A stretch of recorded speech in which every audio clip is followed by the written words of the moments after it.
야고보서 5장 7절에서 11절입니다. 야고보서 5장 7절에서 11절.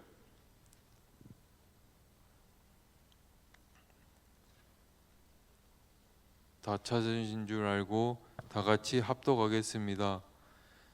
그러므로 형제들아, 주께서 강림하시기까지 길이 참으라.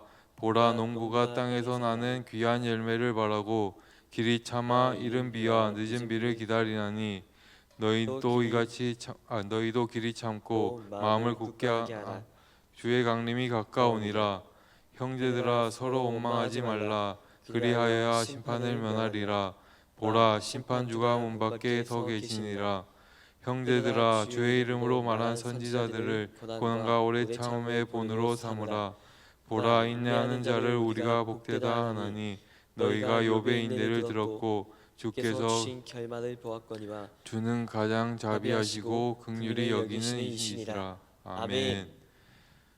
저는 기도의 인물보다 기도의 자세를 선택했는데 고난을 통과하는 두 가지라는 제목으로 오늘의 말씀을 나누려고 합니다. 사랑하는 성도 여러분, 오늘날 우리는 시계 초침 소리조차 듣기 싫어하는 속도의 노예가 되어 살아가는 시대에 있습니다.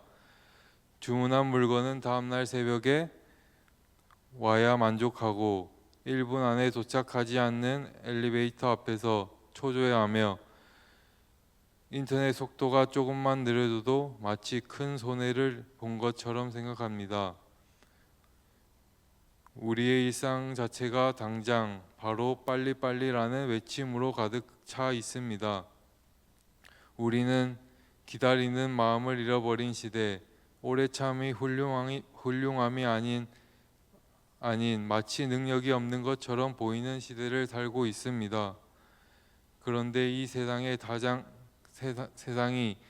당장 원하는 것을 얻으려는 마음이 우리의 신앙생활에까지 스며들 때 우리의 영혼은 병들기 시작합니다. 기도를 하면 스마트폰 알림처럼 바로 응답이 와야 하고 어려움은 즉시 기적처럼 해결돼야 한다고 기대합니다. 하지만 현실은 어떻습니까? 우리가 직면한 힘든 일은 생각보다 훨씬 오래가고 눈물로 드린 기도에 대한 하나님의 대답은 너무 늦게 오는 것처럼 느껴질 때가 너무 많습니다. 이 고난의 터널이 길어질 때 우리의 믿음을 가장 심각하게 위협하는 두 가지 적이 있습니다. 바로 서두르는 마음과 하나님을 믿지 못하는 마음입니다. 우리는 우리의 시간표대로 하나님이 움직이시기를 바라지만 하나님의 시계는 언제나 우리의 예상보다 더디고 느리게 움직입니다. 오늘 우리가 함께 나눌 야고보서 5장 7절에서 11절 말씀은 바로 이 하나님의 침묵처럼 느껴지는 고난의 시간을 어떻게 통과해야 하는지 가르쳐주는 가장 확실한 교과서입니다. 야고보 사도는 흩어져 힘든 일을 겪고 있는 성도들을 향해 단호하게 명령합니다. 끝까지 참으십시오. 그리고 우리는 이 끝까지 참는 인내를 가능하게 하는 유일한 힘이 바로 기도임을 본문 전체의 흐름 속에서 발견하게 됩니다. 인내는 우리의 믿음의 방향과 자세이지만 기도는 그 자세를 유지하게 하고 끝까지 걸어갈 수 있게 하는 우리의 능력입니다. 오늘 우리는 이 두 가지, 곧 인내와 기도를 통해 고난의 계절을 통과하는 세 가지 비결을 깊이 묵상하고자 합니다. 첫째, 하나님의 때를 소망하며 기다리는 것. 야고보는 인내의 첫 번째 이유와 근거를 제시하면서 우리에게 아주 익숙한 비유를 사용합니다. 야고보서 5장 7절에서 8절 쉬운 성경 버전으로 읽겠습니다. 형제 여러분, 주님께서 다시 오실 날을 참고 기다리십시오. 농부는 귀한 추수를 바라고 참고 기다립니다. 그는 또한 이른 비와 늦은 비가 곡식을 촉촉히 적셔 주기를 기다립니다. 여러분도 인내심을 갖고 희망을 버리지 마십시오. 주님께서 곧 오실 것입니다. 아멘. 우리의 인내는 단순히 언제 끝날지 모르는 막연한 견딤이 아닙니다. 그것은 주님이 다시 오실 때까지라는 명확한 최종 목표에 뿌리를 두고 있습니다. 이 소망이야말로 우리 인내의 가장 강력한 힘입니다. 농부는 씨를 뿌리는 즉시 수확을 기대하지 않습니다. 그는 자신의 힘으로 할 수 없는 자연의 섭리, 즉 비가 내리고 해가 뜨는 하나님의 주권을 믿고 묵묵히 기다립니다. 여기서 말하는 이른 비는 씨를 뿌릴 때 내리는 비이고, 늦은 비는 추수 직전에 곡식을 연글게 하는 비입니다. 농부는 이 긴 과정을 믿음으로 기다립니다. 이것은 오직 하나님의 주권에 속한 감사한 은혜입니다. 농부는 씨앗의 생명을 책임질 수 없습니다. 오직 하나님만이 땅을 적시고 생명을 일으킬 수 있습니다. 마찬가지로 우리의 고난을 끝내고 응답을 주시는 분은 오직 하나님 한 분이십니다. 우리가 씨앗, 즉 믿음의 행위를 심었다면 이제 비, 즉 하나님의 은혜와 타이밍을 기다려야 합니다. 이 기다림이 바로 우리의 영적인 훈련이자 축복의 통로입니다. 우리가 이 세상에 빨리빨리라는 소음에 익숙해져 있을 때 하나님은 우리에게 잠잠히 나를 기다리라고 말씀하십니다. 왜냐하면 하나님의 때 카이로스는 우리가 정한 시간 크로노스와는 다르기 때문입니다. 이 기다림의 시간이야말로 우리의 힘을 빼고 주님만 의지하게 만드는 귀한 시간인 줄 믿습니다.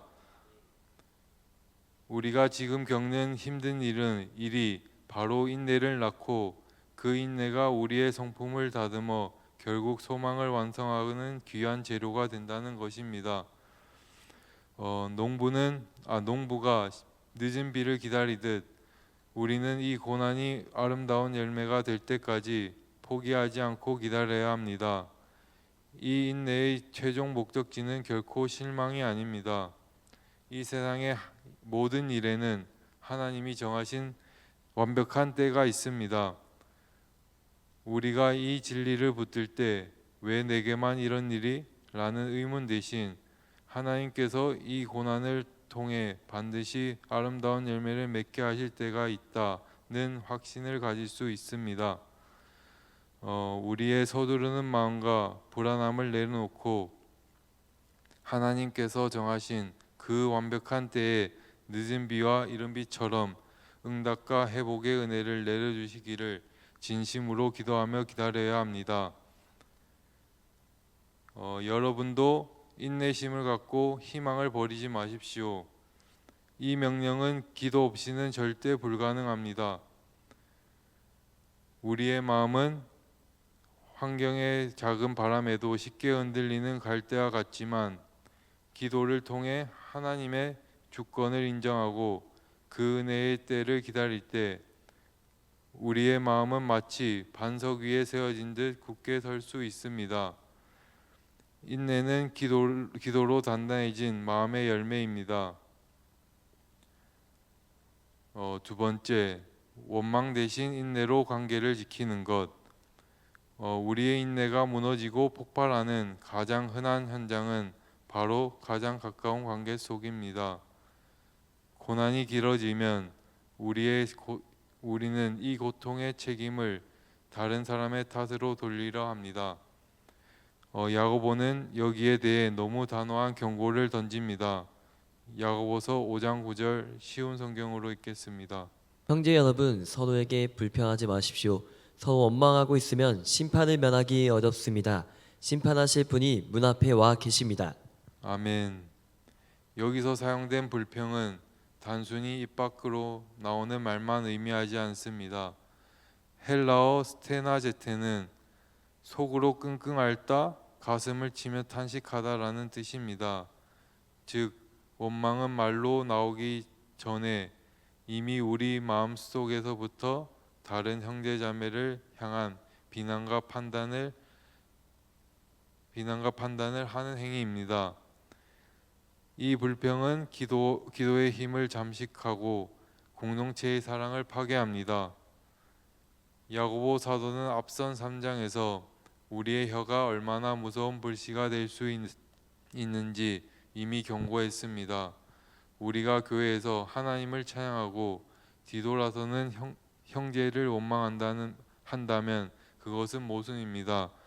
야고보서 3장 9절 10절 쉬운 성경으로 읽겠습니다. 우리는 우리의 혀로 우리 주님과 하늘에 계신 아버지를 찬양합니다. 그러나 이것으로 하나님의 형상대로 지음받은 사람들을 저주하기도 합니다. 찬송과 저주가 한 입에서 나오고 있습니다. 형제 여러분, 이런 일이 있어서는 안 될 것입니다. 아멘. 우리가 서로를 불평하고 판단하는 그 순간 우리의 인내는 무너집니다. 왜냐하면 분노와 불평은 우리 영혼의 가장 중요한 기도의 자리를 대신하기 때문입니다.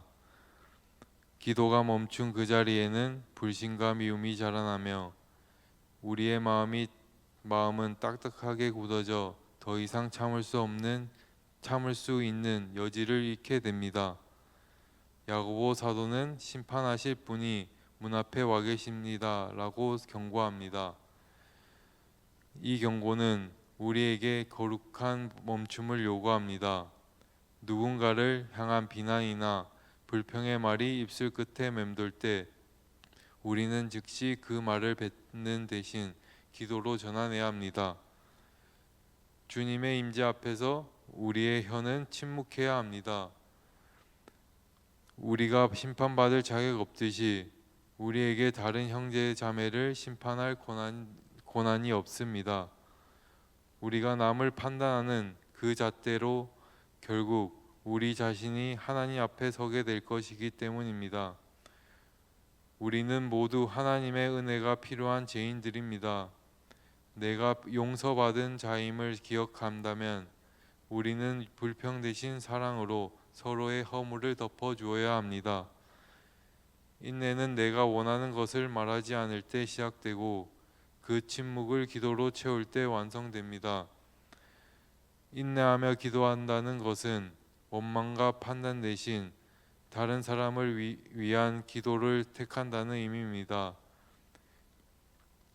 기도를 할 때 우리는 스스로를 먼저 돌아보고 그 불평의 대상이 되는 지체 역시 하나님의 따뜻한 마음이 필요한 연약한 존재임을 깨닫게 되기 때문인 줄 믿습니다.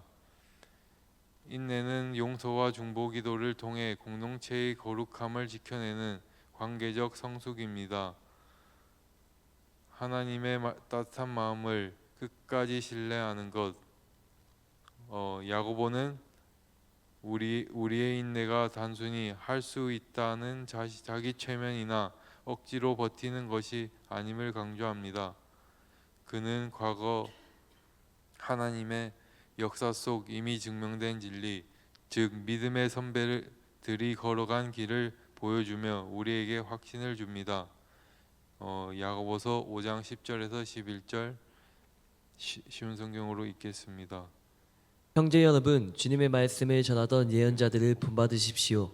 그들은 많은 고난을 겪으면서도 오래 참았습니다. 그렇게 참아낸 자들을 우리는 복되다고 말하는 것입니다. 여러분은 욥의 인내에 대해 들었을 것입니다. 모든 고난이 끝난 후 주님은 그에게 복을 주셨습니다. 우리는 주님이 얼마나 자비하시고 선하신 분이신지 충분히 알 수 있습니다. 아멘. 야고보 사도는 우리가 고난 중에 바라보아야 할 두 가지를 제시합니다. 첫째, 주님의 말씀을 전하는 예언자들입니다. 그들은 단순히 시대의 희생양이 아니었습니다. 그들은 하나님의 진리를 전하다가 감옥에 갇히고 매를 맞고 조롱을 당했습니다. 그러나 그들은 그 고난 속에서도 입을 다물지 않고 백성을 위해 눈물로 간절히 기도했습니다. 예수님께서도 이런 선지자의 삶이 복되다고 말씀하셨습니다. 그들의 인내는 억지로 참는 것이 아니라 하나님이 주신 사명을 감당하기 위한 사명에 따른 기도적 인내였습니다. 우리도 복음을 위해 교회를 위해 겪는 어려움이 있다면 이 예언자들처럼 하늘의 상급을 바라보며 기도로 이겨내야 합니다. 둘째, 욥의 인내입니다. 우리가 흔히 오해하는 것이 있습니다. 욥의 인내는 입을 꾹 다물고 가만히 수동적인 포기가 아니었습니다. 욥은 이유를 알 수 없는 재난으로 자녀와 재산을 잃고 온몸에 부스럼이 나는 끔찍한 고통을 겪었습니다. 친구들은 와서 그를 정죄했습니다. 그때 욥은 어떻게 했습니까? 그는 하나님께 자기 자신의 억울함을 끊임없이 호소하고 탄원했습니다. 그는 너무 괴로워 차라리 태어나지 않았더라면 하고 소리쳤지만 결코 하나님을 떠나지 않았습니다. 그는 하나님과의 대화, 즉 기도의 끈을 놓지 않았습니다. 욥의 인내의 핵심은 바로 하나님께 대화를 포기하지 않은 것입니다. 욥은 고난의 불길 속에서도 하나님이 자신을 단련하고 계심을 신뢰했습니다. 그의 인내는 하나님을 향한 궁극적인 신뢰의 고백이었습니다. 욥은 고난을 통해 하나님을 더 깊이 만나고자 몸부림쳤던 기도의 사람이었습니다. 이 긴 인내의 끝에 마침내 드러난 진리가 무엇입니까? 바로 주님은 가장 자비하시고 긍휼이 많으신 분이십니다라는 사실입니다. 욥기의 결말은 단순히 욥이 재산을 2배로 돌려받았다는 것이 아닙니다. 욥이 고난을 통과하며 하나님의 마음을 깊이 알게 되었고 하나님께서 그를 얼마나 사랑하신지 확인했다는 것이 진짜 결말입니다. 우리의 인내는 우리가 버티는 고통의 양에 따라 결정되지 않습니다. 그것은 고난의 한복판에서 하나님이 어떤 분이신지를 바라보는 신뢰의 깊이에 따라 결정됩니다. 하나님은 우리의 기도를 외면하고 우리를 파멸로 이끌 분이 아닙니다. 우리의 고난은 하나님의 따뜻한 마음을 경험하기 위한 통로이며 인내는 그 통로를 지나가는 유일한 방법입니다. 하나님은 가장 복되고 아름다운 마지막 모습, 곧 당신의 자비와 긍휼로 우리를 구원하시고 성숙하게 하실 분입니다. 이 흔들리지 않는 확신이 있다면 우리는 오늘 어떤 고난의 무게 앞에서도 인내하며 기도할 수 있습니다. 사랑하는 성도 여러분, 오늘 우리는 야고보 사도의 간절한 호소를 통해 고난의 계절을 통과하는 성도의 2가지를 확인했습니다. 그것은 바로 인내와 기도입니다. 만약 지금 여러분이 더 이상 못 참겠다며 한계에 부딪혔다면 그것은 어쩌면 여러분의 영혼의 기도의 공급이 멈추고 있기 때문일 수도 있습니다. 만약 여러분의 마음이 입 밖으로 내뱉고 싶은 불평과 불만으로 가득 찼다면 그것은 여러분이 하나님께 구하는 기도의 자리 대신 상황과 사람을 판단하는 자리에 서 있기 때문일 수도 있습니다. 저는 말씀을 전하는 사역자이지만 저에게는 부족함이 있습니다. 저와 함께 선교를 다녀오신 분들이면 아실 것입니다. 저는 말을 잘 못하고 기도를 소리내어 하지 못합니다. 입을 열어 말을 꺼내는 순간 머릿속이 하얘지고 할 말을 다 잊어버리곤 합니다. 사실 저는 자전거 사고로 인한 뇌출혈 후유증을 겪고 있습니다. 그 사고 이후 저는 육체적으로도 그리고 영적으로도 기도가 많이 죽어 있는 상태입니다. 생각만큼 기도가 유창하게 나오지 않아 많이 답답합니다. 하나님 앞에서는 어린아이처럼 그저 주님 하고 부르는 것 외에는 할 수 없습니다. 그렇기 때문에 혹시라도 저의 짧은 기도를 보시며 사역자가 왜 이렇게 기도를 저렇게 빨리 끝내지? 왜 이렇게 기도를 못하지? 라고 생각하시기보다 기도하는 사람을 봐주세요. 비록 말은 어눌하고 짧을지라도 저는 기도를 멈추고 있지 않습니다.